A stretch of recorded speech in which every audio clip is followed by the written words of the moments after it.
Welcome to East Coast, West Coast. I am Danny Rocco, and with me is my amazing co-host, Mr. Mike Flynn. How are you today? Nice, nice to be here with you. I always get so excited when I see you. I can't help it. We'll explore that. With us today is our guest, Dr. Joe Pizzorno. How are you, Joe? I'm well, thank you. I hope the same for you. Good. I'm doing fantastic. You know, when I wake up and I'm alive, I'm like, it is another blessed day here. So let's see what happens. It's a new adventure. Sounds good. Is that? Dr. Joe, you are known to most as the founder and 20-year first president of Bastyr University. That's pretty impressive, I must say. Thank you. Thank you. I was a much younger man at that time and did not realize what I was doing was impossible.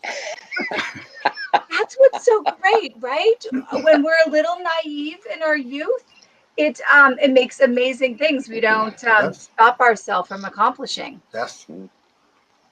For those of you that don't know what that is, it's basically the Harvard of naturopathic medicine. But your medical pedigree goes far beyond, just naturopathy. There's integrative medicine, functional medicine, holistic medicine. Can you give us a snapshot on the difference of those? That's a good question. And I want to frame it a little more broadly. If you look at the history of medicine, there's been this dynamic between the kind of the interventionist approach on one side and the nurturing, health-oriented approach on the other side. So the interventionist believes, well, the body makes mistakes, or it's the victim of the environment, it's helpless. The role of the doctor is to step in, take control of everything. Now, conversely, the more nurturing or natural medicine approach believes the body has tremendous ability to heal, and the role of the doctor is to strengthen the body, figure out what's blocking things. And in history, recorded history, the interventionist approach has gotten all the power, all the money, all the resources. And it's produced a lot of great things. I mean, surgery and antibiotics and cortisone, things like that, great benefit. But they actually suppress this other perspective of making the body stronger.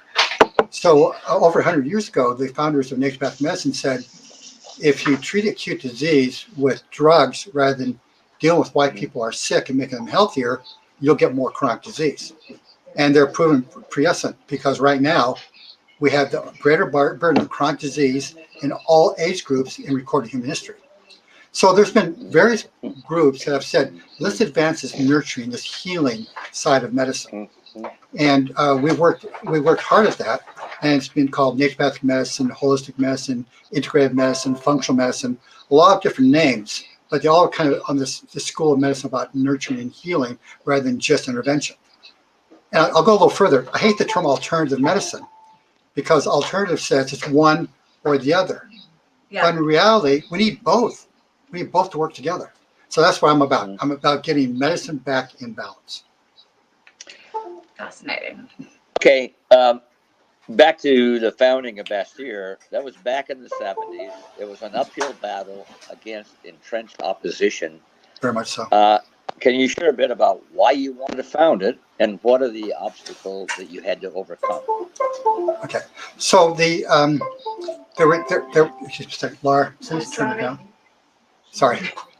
I hope you're not hearing that, but there's a fair amount of noise in the background. Anyway,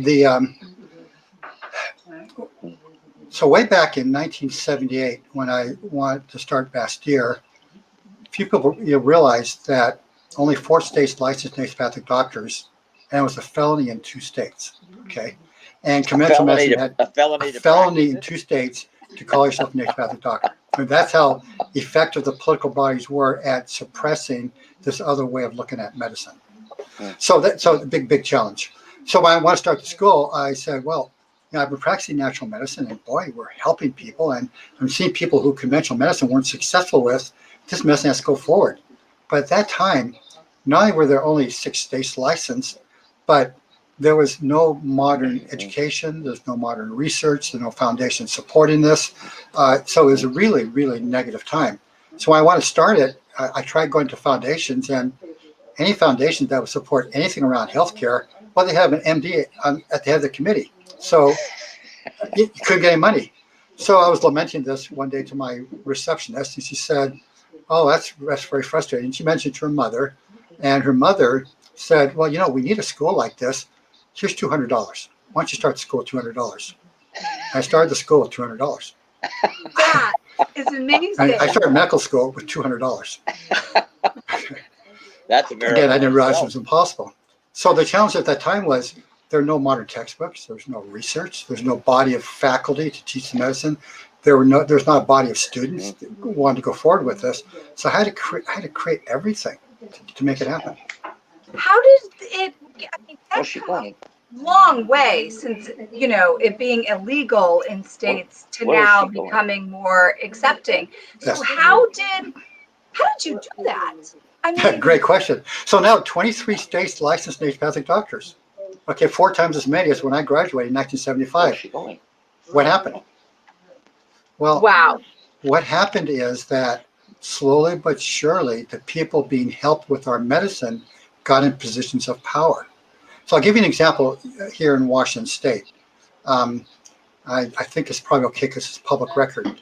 So as you might expect, we go through census review periodically. That's what all healthcare professions.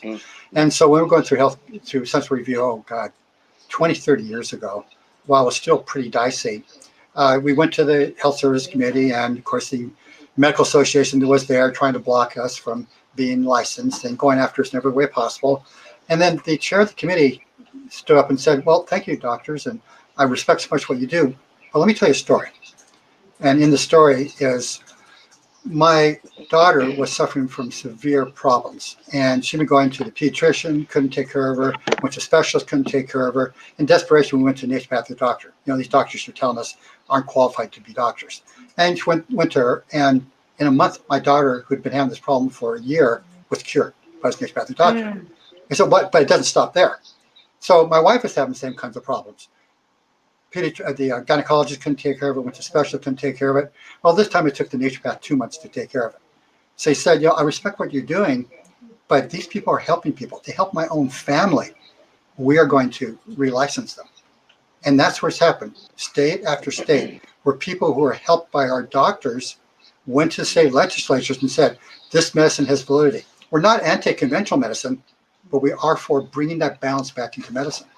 Right. Oh, so it took like that personal story, then people to have the strength and the courage to kind of stand up and say. So little by little, one person after one person, all kind of collaborated together unknowingly to create this little shift. So one of the many honors is the Visionary Award from the Academy of Integrative and Health Medicine. Ooh, does everything in medicine just have long names to it? Because or is that just a coincidence?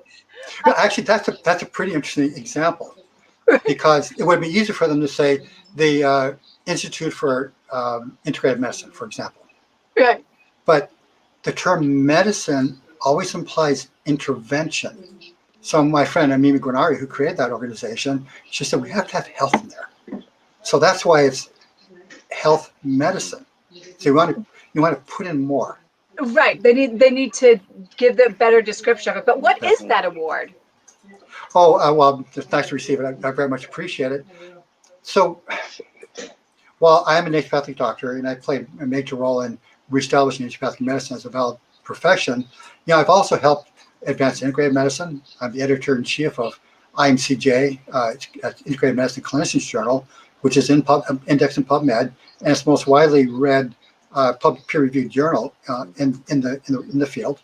I'm on the founding board of directors, the Institute for Functional Medicine, helped create that. My textbook on natural medicine, which the 5th edition just came out a few weeks ago. Congratulations. Well, thank you. It sold 100,000 copies all over the world. Over half of them were to medical doctors. So many of the medical doctors who advanced and created this field of integrated medicine, they used my textbook for the scientific foundation for what they're doing. So the nice news is that more and more people are recognizing this and giving me awards because of it. Yeah. Thank goodness for that $200. Same. $200. I mean, it's just, of course, also I was 30 years old and, with boundless energy. So I was able to do something I couldn't do today. So many conventional medicine doctors are now going back to get functional medical certificates. Yes. Why is that? And I know there are some naturopaths who fear that poses a threat to them. Can you talk about that? Sure. So, people go into medicine, the vast majority of them, because they have a deep feeling of commitment to humanity and wanting to heal people and reduce human suffering.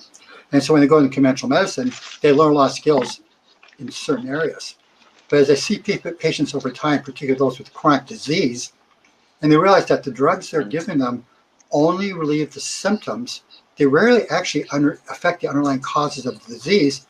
So I see a patient coming back again, getting worse and worse and worse, needing more and more drugs, and realizing, wait, there's got to be something better.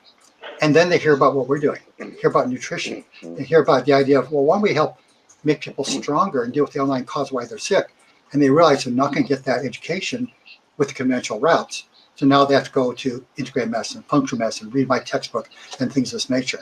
So that's why, and there's huge numbers. You look at functional medicine, we are the most successful organization in this field of medicine ever.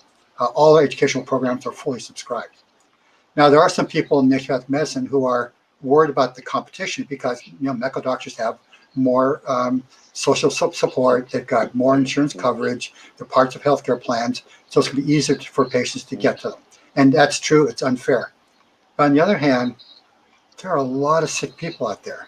And there are a lot of people who realize that, well, maybe those doctors who from day one were grounded in this medicine, grounded in how to think about patients, not simply apply natural therapy, but really deeply understand patients, well, maybe they have a skill here you're not going to find elsewhere. And so the naturopathic doctors are the best at practicing this, but they're not the only ones who practice this, what I call health medicine. I like, in the dark times, I like to quote Dr. Bastyr, after whom we named the school. And I remember I was a third-year student. We were doing this work. So I'm a third-year student. We're up in the foothills of Mount Rainier, where Dr. Bastyr is showing us these herbal medicines, where they're growing, how to harvest them, how they help patients, patient examples that people help with this particular herb. It was miraculous. And then that same week, the Supreme Court of the state of Washington ruled that naturopathic doctors did not have the right to diagnose or treat disease. And not only that, said that. The Supreme Court did that. State of Washington. And not only that, the Attorney General was very hostile, and I think Michael know who I'm talking about, who said, if a naturopathic doctor prescribes water to a dehydrated patient, that's a drug and is practicing medicine without a license. That's how bad it got. So here I am, I'm a smart guy, good educational background, and this medicine looks really interesting. I say to Dr. Bastyr, I said, Dr. Bastyr, is there a future to this medicine? And he said, no matter the obstacles they place, the truth of our medicine will out. Okay? That's the truth of the medicine. We don't own it. It's understanding nature has the ability to cure. We have this tremendous healing ability, and there are a lot of ways of doing that. We naturopathic doctors are the best at it, but there are a lot of other doctors who are quite good at it as well. Very interesting. That is an amazing story, actually. How intense, it just solidifies how intense it was to kind of put a kibosh on all of this from ever going, but or getting out into the American people and people become a profession of it.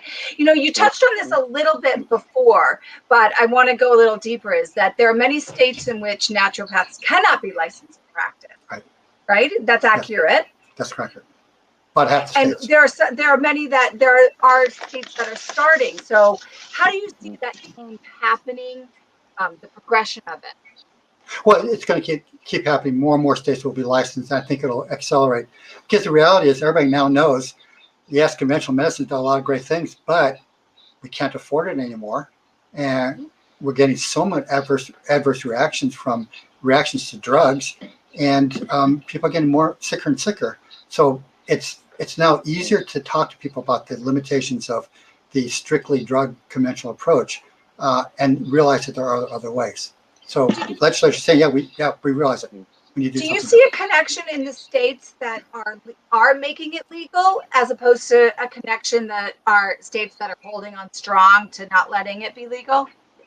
There's an organization in Washington State, I don't know if they still exist, called the Washington Health Foundation. And they would periodically do a survey of the state of the health of all 50 states.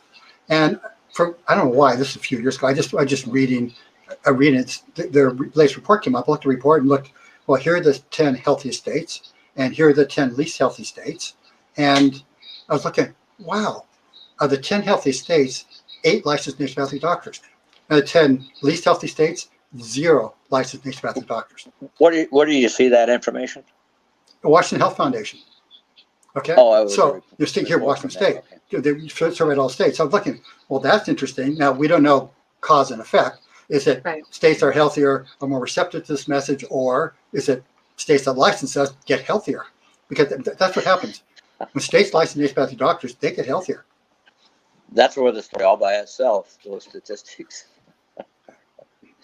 So do you see the future, what do you see the future holding for a possible end to historic conflict between conventional medicine and other forms of medicine? So let me put this in the context of what I think an ideal healthcare system looks like. So I think it rests on basically three legs of a stool. Leg number one is public health. Now, you might say, why am I talking about public health? Well, remember, 3/4 of the increased longevity in humans over the last century was due to public health. Because public health cleaned up the food and water supply, so we weren't killing babies with infections early in life before they had a chance to redevelop their immune systems. Okay, so remove all the deaths from contagious kinds of conditions, and all of a sudden the longevity goes way up. Because if somebody didn't die at age 1, now all of a sudden they're now dying as an adult, and it really increases the longevity quite a lot. So I want to look at public health as being bigger perspective than that. Not just contagion control, but how about teaching farmers how to grow food that's richer in nutrients and lower environmental toxins?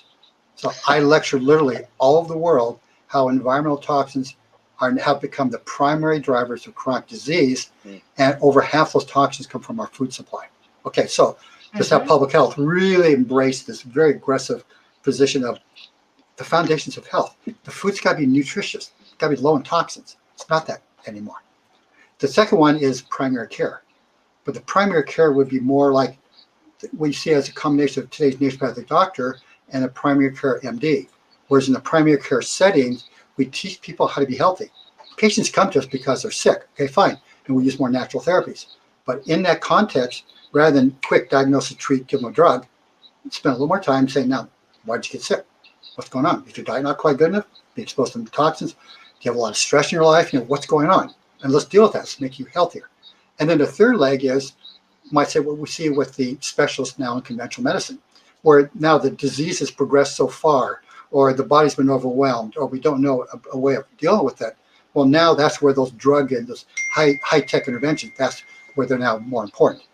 So I believe if we put all three together, we would dramatically change the healthcare system, spend way less money, have way healthier people. Oh, I see it like I see this complete business plan going on, right? If both kinds of doctors, right, the conventional and the naturopath doctors come together and work together instead of fighting, I can even see, I would go to an office if they had the medical doctor, that was their specialty, but they also in the same practice had, a naturopath and stuff. They'd be like, this is like, 2-for-1 shopping here. Yes. It makes complete sense instead of thinking that we need to be all encompassing. Right, exactly. That's how I look at it. And so many of our graduates now are going into these integrated care facilities. But it's integrated, not that, there's one doctor supposed to know everything, but rather collaboration. I love the term collaboration. What you're outlining is a real threat to research in new drugs, right? I'll be blunt. So I've been doing this now for literally over half a century. And I'm going to tell you, if you look at the most commonly prescribed drugs, go on the internet yourself, look at the top 10 most commonly prescribed drugs, 9 of them only relieve symptoms. They don't actually treat the causes of disease. So until we break that paradigm, we're stuck in escalating disease and drug costs, et cetera. Mm-hmm. Well, I have to use a quick example. Was involved with helping set up a biotech company that we're about to begin manufacturing the drug a year and a half from now that will regrow brain cells and basically end Alzheimer's and Parkinson's. There is no natural way to do that. Mm-hmm. So there are some drugs that are Great. essential for life, right? Yeah, Anyway. people say you're next by the doctor, you must be anti-drugs. I'm not anti-drugs. I'm pro whatever is best for the patient. And that's what Dr. Bastyr used to say to us as students. He'd say, don't let your philosophy blind you. You're there to help the patient, not enforce your philosophy on somebody. So whatever's best, use it. And if the medical doctor is doing something that's better, go that way. That's very good. Okay. There's a time and place, and when we become blinded and so focused, or we lose sight of why we're there in the first place, right. It's easy to get sidetracked and go down the wrong way. So, do you have any thoughts that you can share on the impact of, COVID and the role of medicine is playing in seeking out to combat or overcome it? What is your personal educated expertise? Thanks for that question. I think that's an important one. So there's a paper in PubMed that I co-authored with 3 other experts in the field talk about a phased approach to the COVID-19 pandemic. Because when you look at natural therapies, where some natural therapies work best on the preventive stage, when you get into the cytokine storm, they're not the right things to do. You have to use the right things. So I want to focus mainly on how do you protect yourself from this. Mm-hmm. I want to go on a little bit of a tangent here because there's a really important concept I want to convey. So as we know, we're constantly being bombarded with infectious agents. Bacteria, viruses, fungi, they want to live in our bodies. They want food. They want to reproduce, okay? And so we've got these ways to protect ourselves. We have our mechanical barriers like our skin, our mucous membranes, and they keep most of the stuff out. And if it gets in, okay, now you got the immune system, which is 2 parts, the innate immune system and the humoral immune system. The innate immune system works really fast. The antibody-based immune system takes several days to rev up. Okay, so that's standard model. Let's think a little differently about this. If you look at various molecules in the food that might be helpful, we find some very interesting things. So for example, you've probably heard of the term bioflavonoids or carotenoids. So these are molecules in plants that are considered unimportant, not vitamins and not minerals. They're not fiber, not amino acids, not protein. They're considered unimportant. When you then start looking at the research on these things, what's fascinating is many of these molecules actually bind to viruses and even kill viruses. So you say, oh, well, that's interesting. Well, what are some of these molecules' names? Well, luteolin, quercetin. Where do you find them? You find them in organically grown foods. In other words, foods that are growing in their natural environment. When you look at chemically grown foods, many of these molecules are either at lower levels in these foods or not even there. So I was looking at this, I realized, wait a minute, there's this huge piece of resistance to these infections.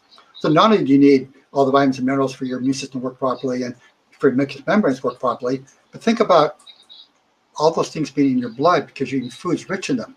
So you have these antiviral molecules in your blood. So when the virus gets in there, now the antiviral molecules bind to them. Not enough to kill them entirely, but it slows down their growth.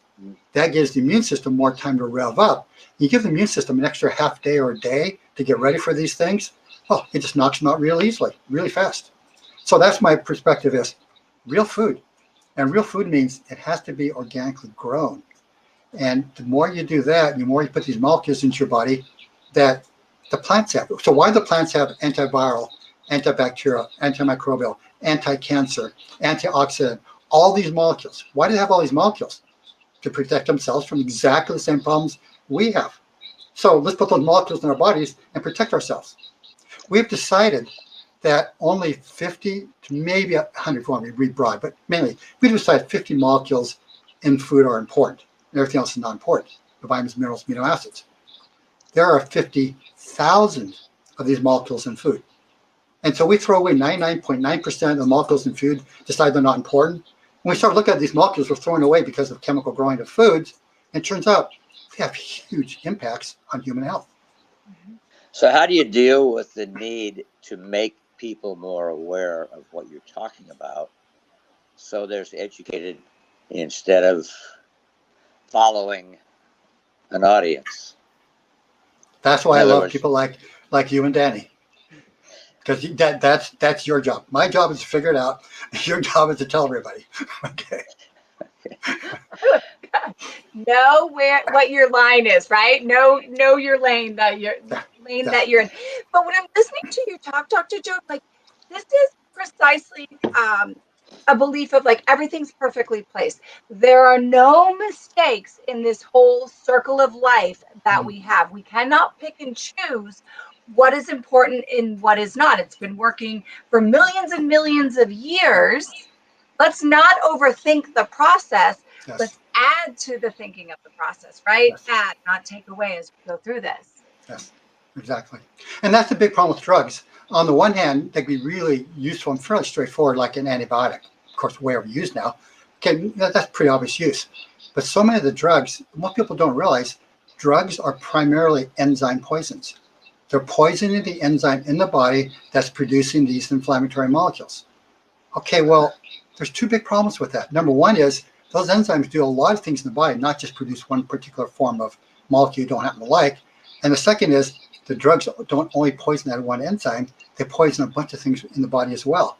So you look at those, the COX-2 inhibitors, the Bioxys and things like that, that look, wow, this is the next group of drugs for arthritis.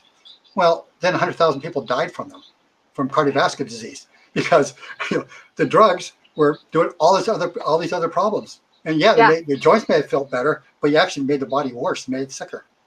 right, right. That's all those little, like when they talk really, really fast in the commercial, it's like, okay, do you want to have less joint pain? What part of your life are you going to give back?